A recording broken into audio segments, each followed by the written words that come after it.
ಪ್ರಕಾಶ್, ನನಗೆ ಈ ತಮಾಷೆ ಎಲ್ಲ ಹಿಡ್ಸಲ್ಲ. ಯಾಕೆ ಲಕ್ಷ್ಮಿ, ನಾನೇನ್ ಬೇರೆವನ?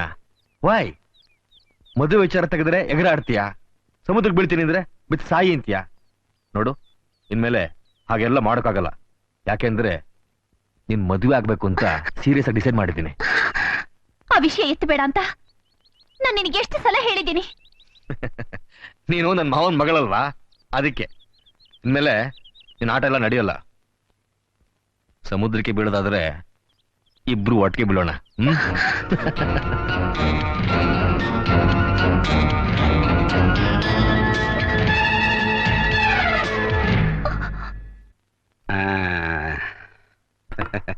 ಅಯ್ಯ, ಇದೇನಿದು? ನಿಮ್ ಮಗಳು ತಂದು ಆಗ್ತಾನೆ ಇದ್ದಾಳೆ, ನಾವು ಮೆತ್ತಾನೆ ಇದೀವಿ, ನೀವು ರಕ್ತ ಎಪ್ಕಟ್ಟಾಗಿ ಇಸಿಕ್ತಾನೆ ಇದ್ದೀರಲ್ಲ. ಅಂದಾಗೆ ನಮ್ಮ ಅಜ್ಜಿಯವರಲ್ಲಿ ಅಜ್ಜಿ ಇನ್ನೆಲ್ಲ ಅವಳೆ? ಎದೆ ಮೇಲೆ ಕಲ್ಲಾಕ್ಸ್ಕೊಂಡ್ಬಿಟ್ಲ. ಅಜ್ಜಿ ಬಾಯಿ ಅಳಿಯಂದ್ರೆ ಅಜ್ಜಿ ಏನೂ ಆಗಿಲ್ಲ. ಅಜ್ಜಿ ನಿಮಗೆ ಒಳ್ಳೇದಾಗ್ಲಿ ಅಂತ ಮುಳ್ಕಟ್ಟಮ್ಮನ ದೇವಸ್ಥಾನಕ್ಕೆ ಹೋಗಿದ್ದಾಳೆ. ಹಂಗ ಮತ್ತೆ ನಿಮ್ಮ ಅವತಾರ ಹಿಂಗೆ? ನಾನು ಅನ್ಕೊಂಡಿದ್ ನೆರವೇರ್ಲಿ ಅಂತ ನಂಜನಗುಡಿಗೆ ಹೋಗಿ ನುಣ್ಣು ಮಾಡಿಸ್ಕೊಂಡ್ ಬಂದೆ. ಏನ್ ಅನ್ಕೊಂಡಿದ್ರು? ನನ್ನ ಮಗಳಿಗೆ ಮದ್ವೆ ಆಗ್ಲಿ ಅಂತ. ಗಂಡ್ಯಾರು? ಇನ್ಯಾರು? ನೀನೇ. ಹೋಗ್ರಿ, ನಿಮ್ ಊಟನೂ ಬೇಡ, ನಿಮ್ ಮಗಳು ಬೇಡ. ಅಷ್ಟು ಸುಲಭದಲ್ಲಿ ಬಿಟ್ಬಿಡ್ತೀನಾ ಅಳಿಮಯ್ಯ? ನನ್ನ ಮಗಳು ಯಾವ್ದ್ರ ಕಡಿಮೆ ಇದ್ದಾಳೆ? ಆ ಮೂಗು, ಆ ಕೆನ್ನೆ, ಆ ಕಣ್ಣು ನೋಡಿದ್ರೆ ಹೆಣ್ಣು ಚಂದ, ಆ ಕಣ್ಣೆ ಚಂದ ಅಂತ ಹಾಡು ಹೇಳ್ಬೇಕು ಅನ್ಸಲ್ವೇ?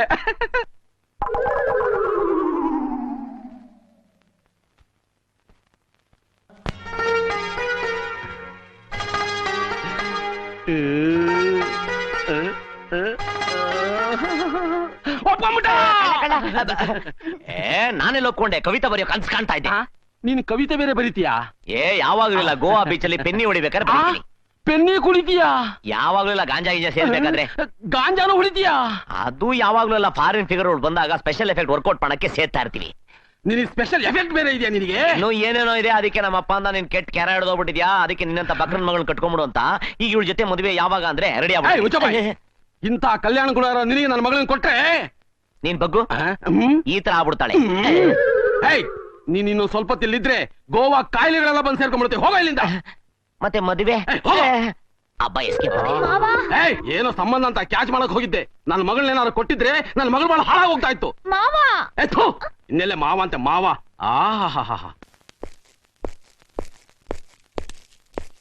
ಗೋಪಿ, ಏನ್ ಡಾಕ್ಟರ್? ಅದು ಅಜ್ಜಿಗೆ ಮಯುಷರಿಲ್ಲ, ಅದಕ್ಕೆ ಡಾಕ್ಟರ್ ಅಂಕಲ್ ಬಂದಿರೋದು. ಡಾಕ್ಟರ್? ನಥಿಂಗ್ ಟು ವರಿ, ವಯಸ್ಸಾಯ್ತಲ್ಲ, ವೀಕ್ನೆಸ್ ಇಂದ ಹಾಗಾಗಿದೆ. ಟ್ರೀಟ್ಮೆಂಟ್ ಕೊಟ್ಟಿದ್ದೀನಿ, ಎಲ್ಲ ಸರಿ ಹೋಗುತ್ತೆ. ಓಕೆ. ಅಜ್ಜಿ, ಅಜ್ಜಿ. ರವಿ, ಏನಜ್ಜಿ ನೀವು? ನೋಡಪ್ಪ, ಈ ವಯಸ್ಸಲ್ಲೂ ಗುಂಡ್ಕಲ್ಲಿದ್ದಾಗಿದ್ದೀನಿ ಅಂತ ಹೇಳ್ತಿದ್ದವ್ರು ನೀವು ಈ ರೀತಿ ಆಗೋಗ್ಬಿಟ್ರಲ್ಲ.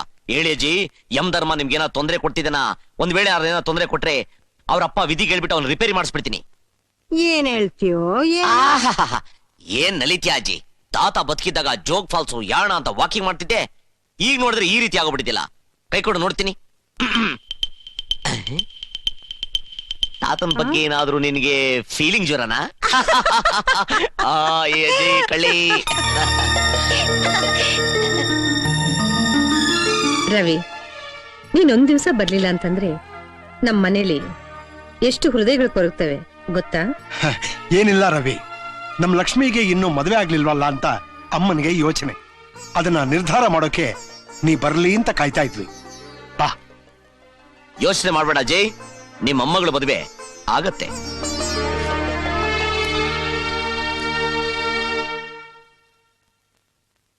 ಈ ನಿಮ್ಮ ಮನೆಗೆ ಅಳಿಯ ಆಗಂತ ಅದೃಷ್ಟವಂತ ಯಾರು ಸರ್? ನಮ್ಮ ಪ್ರಕಾಶ್.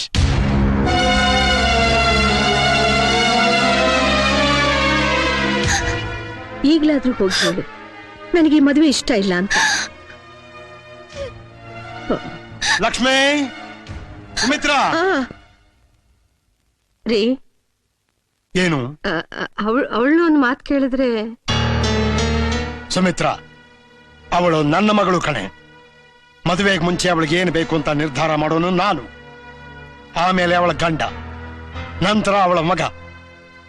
ರವಿ, ನಾನು ಯಾವುದೇ ನಿರ್ಧಾರ ತಗೋಬೇಕಾದ್ರೂ ಸದಾಶಿವ ಘಡದ ಆ ದುರ್ಗಾಂಬೆ ಸನ್ನಿಧಿಯಲ್ಲೇ. ಏನ್ ಮಾಡ್ಲಿ, ಅಮ್ಮನಿಗೆ ಹುಷಾರಿಲ್ಲ. ನಾನು ಹೋಗೋಕ್ ಸಾಧ್ಯ ಇಲ್ಲ. ನನ್ನ ಸ್ಥಾನದಲ್ಲಿ ನೀನೇ ಲಕ್ಷ್ಮಿನ ಕರ್ಕೊಂಡು ಹೋಗು. ಸುಮಿತ್ರಾ, ಲಕ್ಷ್ಮಿನ ಆ ದೇವಸ್ಥಾನಕ್ಕೆ ಕಳಿಸು.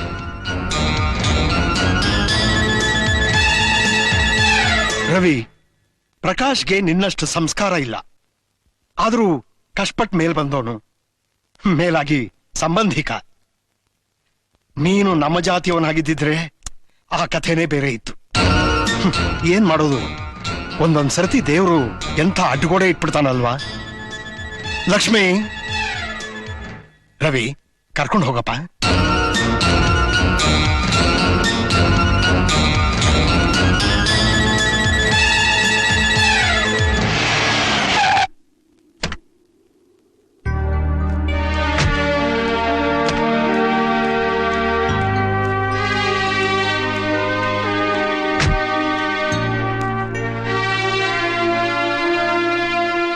ರವಿ, ಯಾಕೆ ಮೌನವಾಗ್ಬಿಟ್ಟೆ? ನೋಡ ಲಕ್ಷ್ಮಿ, ಎಲ್ಲ ಪ್ರೇಮಿಗಳಿಗೆ ಅಂತ ಬಂದೇ ಬರುತ್ತೆ. ನಮ್ ವಿಚಾರದಲ್ಲಿ ಇದು ಬೇಗ ಬಂತು. ಈಗ ನಿರ್ಧಾರ ನೀನ್ ತಗೋಬೇಕು. ಮೌನವಾಗಿರೋದು ಜಡವಸ್ತು. ನೀನು ನಿಮ್ ತಂದೆ ಜೊತೆ ಮಾತಾಡ್ಲೇಬೇಕು. ನಾನಾ? ಇಲ್ಲ, ನಾನು ಬೆಳೆದ ವಾತಾವರಣ, ನಮ್ಮಪ್ಪನ ಗುಣ ಗೊತ್ತಿದ್ದು ಈ ಮಾತಾಡ್ತಿದೀಯಾ? ಲಕ್ಷ್ಮಿ, ನೀನ್ ನನ್ನ ಜೀವನದಲ್ಲಿ ಬಂದ್ಮೇಲೆನೆ ಪ್ರೀತಿಗೆ ಅರ್ಥ ನನಗೆ ಗೊತ್ತಾಗಿತ್ತು. ಲಕ್ಷ್ಮಿ, ನಿನ್ ಮೇಲೆ ಆಸೆ ಇಟ್ಕೊಂಡೆ ನಾನು ನಿಮ್ಮ ಮನೆಗೆ ಬಂದಿತ್ತು. ಆಗ ನಿಮ್ಮ ಮನೆಯವರ ಮಧುರ ಬಾಂಧವ್ಯನ ನೋಡಿದೆ. ಈ ಮನೆಗೆ ಅಳಿಯಾಗಬಾರ್ದ ಅಂತ ಆಸೆ ಪಟ್ಟೆ. ಲಕ್ಷ್ಮಿ, ನಿಮ್ಮ ತಂದೆ ಅವ್ರ ಸಿದ್ಧಾಂತನೆಲ್ಲ ಬಲವಂತವಾಗಿ ನಿನ್ ಮೇಲೆ ಹೇಳ್ತಾ ಇದ್ದಾರೆ. ನೀನು ಮೌನ ಮರಿಬೇಕು. ಇಲ್ಲಾಂದ್ರೆ ಅವರ ಕಂದಾಚಾರಕ್ಕೆ ನೀನ್ ಮೆಟ್ಲಾಗ್ಬಿಡ್ತೀಯ. ನಾನೇನ್ ಮಾಡ್ಲಿ ರವಿ? ನಾನೊಬ್ಬಳೇ ಇದ್ದಾಗ ನಮ್ಮಪ್ಪನ ಜೊತೆಲಿ ಮನಸ್ಸು ಬೆಚ್ಚಿ ಮಾತಾಡ್ಬೇಕು ಅನ್ಸುತ್ತೆ. ಅವ್ರ ಎದುರುಗಡೆ ಬಂದ್ರೆ ನಾನು ಮೌನವಾಗಿ ಹೋಗ್ಬಿಡ್ತೀನಿ. ಲಕ್ಷ್ಮಿ, ನೀನ್ ಮೌನ ಆಗ್ಬಿಟ್ರೆ ನಮ್ಮ ಪ್ರೀತಿ ಸತ್ತೋಗತ್ತೆ. ನೋಡು, ಹೆತ್ತವ್ರಿಗೆ ಮಕ್ಳು ಎಷ್ಟೇ ದೊಡ್ಡವರಾದ್ರು ಚಿಕ್ಕವ್ರ ತರನೇ ಕಾಣಿಸ್ತಾರೆ. ನೀನು ಮನಸ್ಸು ಬಿಚ್ಚಿ ಮಾತಾಡ್ಬೇಕು. ಆಗ್ಲೇ ನಿನ್ ಮನಸ್ಸಿನ ಭಾವನೆ ಅವ್ರಿಗೆ ಅರ್ಥ ಆಗೋದು. ನಾನು ನಿಮ್ ತಂದೆ ಹತ್ರ ಮಾತಾಡ್ಬೋದು. ಒಂದು ವೇಳೆ ಅವ್ರು ಒಪ್ಪೋದು, ಇಲ್ಲ ದೊಡ್ಡ ಘರ್ಷಣೆ ಆಗ್ಬೋದು. ಸುಖಾಂತನೇ ಆಗ್ಬೋದು, ಇಲ್ಲ ದುರಂತನೇ ಆಗ್ಬೋದು, ನನಗೆ ಗೊತ್ತಿಲ್ಲ. ಅದನ್ನ ನೀನು ಎದುರಿಸಕ್ ಸಿದ್ಧವಾಗಿದ್ಯಾ?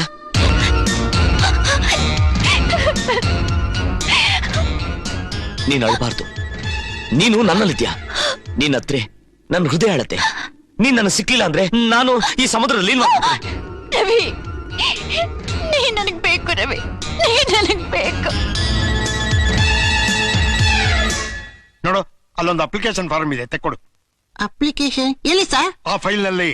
ಫೈಲ್ ಎಲ್ಲಿದೆ ಸರ್? ನಿನ್ನ ಕೈಲಿ. ನನ್ನ ಕೈಲಿ ಎಲ್ಲಿದೆ ಸರ್? ನಿನ್ನ ಕಂಕ್ಳಲ್ ನೋಡು. Sorry sir. ಆ ಚೆಕ್ ಪುಸ್ತಕ ತಗೊಂಬ. ಚೆಕ್ ಪುಸ್ತಕ ಎಲ್ಲಿ ಸರ್? ಅಲ್ಲಿ ಆ ಟೇಬಲ್ ಮೇಲೆ ಇದೆ, ತಗೊಂಬ. ಸರ್ ನಮಸ್ಕಾರ ಸರ್. ನಮಸ್ಕಾರ ಸರ್. ನಮಸ್ಕಾರ. ಈ ಸರ್ತಿ ನಿಮ್ಮ ಸಂಘದಿಂದ ಏನ್ ಕಾರ್ಯಕ್ರಮ ಹಾಕೊಂಡಿದ್ದೀರಿ? ಕಿವುಡ್ರಿಗೆ ಉಚಿತವಾಗಿ ಶ್ರವಣ ಸಾಧನ ಕೊಡೋ ಕಾರ್ಯಕ್ರಮನ ಹಾಕೊಂಡಿದೀವಿ. ಬಹಳ ಸಂತೋಷ ಸರ್, ಅದಕ್ಕೆ ತಾವು ಚೀಫ್ ಗೆಸ್ಟ್ ಆಗಿ ಖಂಡಿತ ಬರ್ಬೇಕು ಸರ್. ಆಯ್ತು. ಆ ಶ್ರವಣ ಸಾಧನದ ಅಷ್ಟೂ ಖರ್ಚು ನನಗಿರ್ಲಿ. Thank you sir. ಸರ್, ಇದು ಕಳ್ಸಾರಿ ಮಾಡಿರೋ ಕುರುಡ್ರು ಫಂಕ್ಷನ್ ಫೋಟೋಗ್ರಾಫ್ಸ್ ಸರ್. ನಿಮ್ಗೋಸ್ಕರ ತಂದೆ ಸರ್. ಕಾಫಿ ಏನಾದ್ರು ತಗೋತೀರಾ? ಇಲ್ಲ ಸರ್, ಇನ್ನೂ ಹೆಚ್ಚು ಕೆಲಸ ಇದೆ, ಬರ್ತೀವಿ. ಆಯ್ತು, ನಮಸ್ಕಾರ.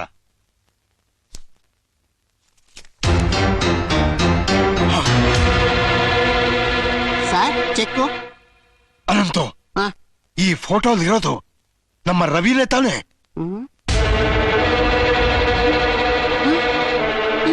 ಸರ್, ಇವನೇ ಅವತ್ತು ಅನಂತ ಪದ್ಮನಾಭ ವ್ರತ ಮಾಡ್ತೀನಿ ಅಂತ ಸಿಕ್ಕಾಪಟ್ಟೆ ಜಾಮೂನ್ ತಿನ್ನಿಸಿ ಚೆಕ್ ಹಾರಿಸ್ಕೊಂಡೋದವನು ಇವನೇ.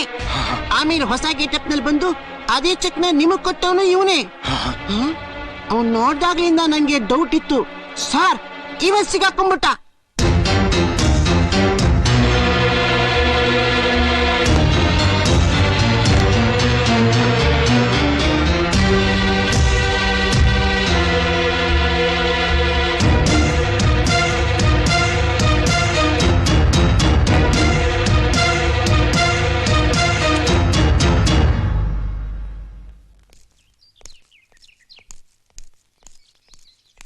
ನಿಂತ್ಕೋ ಲಕ್ಷ್ಮಿ, ಹೋಗು ಒಳಗೆ.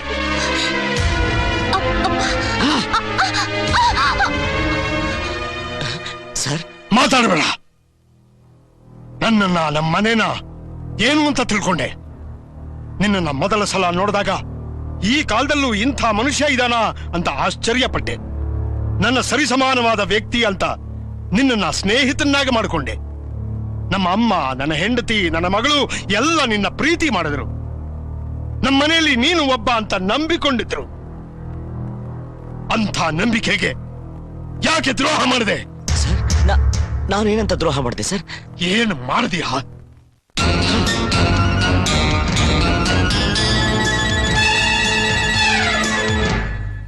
ನಂಬಿಕೆನೇ ಈ ಮನೆಗೆ ಆಧಾರ. ಘನತೆ, ಗೌರವ ನಮ್ಮ ಮನೆಯ ಲಾಂಛನ. ಅದಕ್ಕೆ ಒಂದು ಸಣ್ಣ ಘಾಸಿ ಆದ್ರೂ ನಾನು ಸಹಿಸೋದಿಲ್ಲ.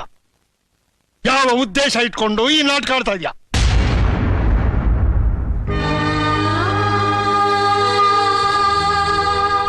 ಸರ್ ನಾನು ಯಾವ ದುರುದ್ದೇಶನ ಇಟ್ಕೊಂಡು ಈ ಮನೆ ಬರ್ಲಿಲ್ಲ ಸರ್. ನೋಡಿ, ನಿಮ್ ಮಗಳನ್ನ ನಾನು ಮನಸಾರ ಪ್ರೀತಿ ಮಾಡಿದೆ. ನಿಮ್ ಮಗಳಿಂದ ನನಗೆ ನಿಮ್ ಮನೆತನ, ಗೌರವ, ನಿಮ್ ಸಂಪ್ರದಾಯದ ಬಗ್ಗೆ ಗೊತ್ತಾಯ್ತು. ನಿಮ್ಮೆಲ್ಲರೂ ಪ್ರೀತಿನ ಗಳಿಸಿ ನಿಮ್ ಮಗಳನ್ನ ಮದುವೆ ಮಾಡ್ಕೋಬೇಕು ಅನ್ನೋ ಒಂದೇ ಒಂದು ಕಾರಣಕ್ಕೋಸ್ಕರ ನಾನು ನಾಟಕ ಮಾಡಿದೆ. ನಿಮ್ಮ ಹೆಸರಿಗೆ ಮಸಿ ಬೆಳೆಯಕಲ್ಲ.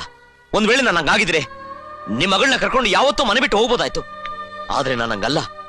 ನನ್ ನಂಬಿ ಲಕ್ಷ್ಮಿ, ಇಷ್ಟಾದ್ರೂ ಯಾಕೆ ಮೌನವಾಗಿದ್ಯಾ? ನನ್ನನ್ನೇ ಫೂಲ್ ಮಾಡಿದವನಿಗೆ ನನ್ನ ಮಗಳಿಗೆ ಮೋಸ ಮಾಡೋದು ಏನು ದೊಡ್ಡ ವಿಷಯ ಅಲ್ಲ. Get out.